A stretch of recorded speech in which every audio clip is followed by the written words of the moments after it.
संघर्ष से व्यक्ति को कभी नहीं भागना चाहिए, क्योंकि जीवन में जो कभी संघर्ष से परिचित नहीं हुआ, इतिहास गवाह है, वो कभी चर्चित नहीं हुआ। और जिंदगी हो या व्हाट्सएप, लोग हमेशा स्टेटस ही देखते हैं। जीवन में संघर्ष का आना बहुत जरूरी है, क्योंकि फूलों की हिफाजत कांटे ही करते हैं, माली तो बहुत बाद में आता है। और रिकॉर्ड वो तोड़ते हैं जिनके रगों में खून नहीं, बल्कि लक्ष्य पाने के लिए जुनून दौड़ता हो। याद रखिएगा, जिस समय आपका किस्मत साथ न दे, समझ जाइएगा कि आपकी मेहनत आपका साथ देगी। किस्मत एक लिफ्ट की तरह होती है, कभी भी धोखा दे सकती है, लेकिन जो मेहनत होती है वो सीढ़ियों की तरह होती है। चढ़ने में तो थकान देगी, लेकिन कभी आपका साथ नहीं छोड़ेगी, आपको अपने मंजिल तक पहुंचाएगी। और बुलंदी पे चढ़ने के बाद आपको घमंड नहीं, बल्कि एक सुकून मिलेगा कि मेहनत जरूर किए, लेकिन अपनी मंजिल तक जरूर पहुंचे। और लाइफ में ठोकर लगना तो बहुत जरूरी है, क्योंकि ताश में जोकर और जिंदगी में ठोकर कभी भी माहौल बदल सकते हैं। लाइफ में सबके साथ चैलेंजेस आते हैं, सबके जीवन में कठिनाइयां आती हैं। कठिनाइयों का आना एक पार्ट ऑफ लाइफ है, और उससे जीत कर निकल जाना एक आर्ट ऑफ लाइफ है। वक्त जब बिगड़ता है तो गूंगे भी बुराई करने लगते हैं। जब लोग बराबरी नहीं कर पाते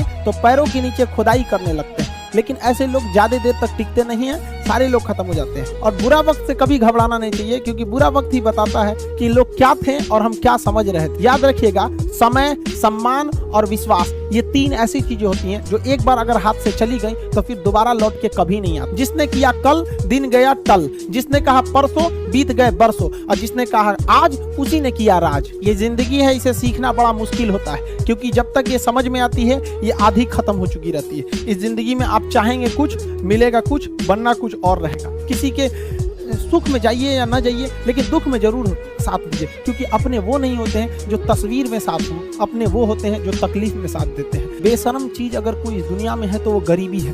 कमबख्त उम्र का भी ख्याल नहीं रखती है। और किसी के वक्त का मजाक मत उड़ाइएगा जनाब, ये वक्त है, सबके चेहरे याद रखता है। टीचर ऑफ द ईयर, इस बार टीचर ऑफ द ईयर कहेंगे तो कोविड-19 को कहेंगे, क्योंकि इसने बहुत अच्छों को सिखा दिया कि वो क्या थे। चंद गज 2 गज जमीन में दफनाया गया उसे, जो करोड़ों का मालिक हुआ करता था। सबको समझ में आ गया कि पैसा धरा का धरा रह जाता है, इंसान कठपुतली है।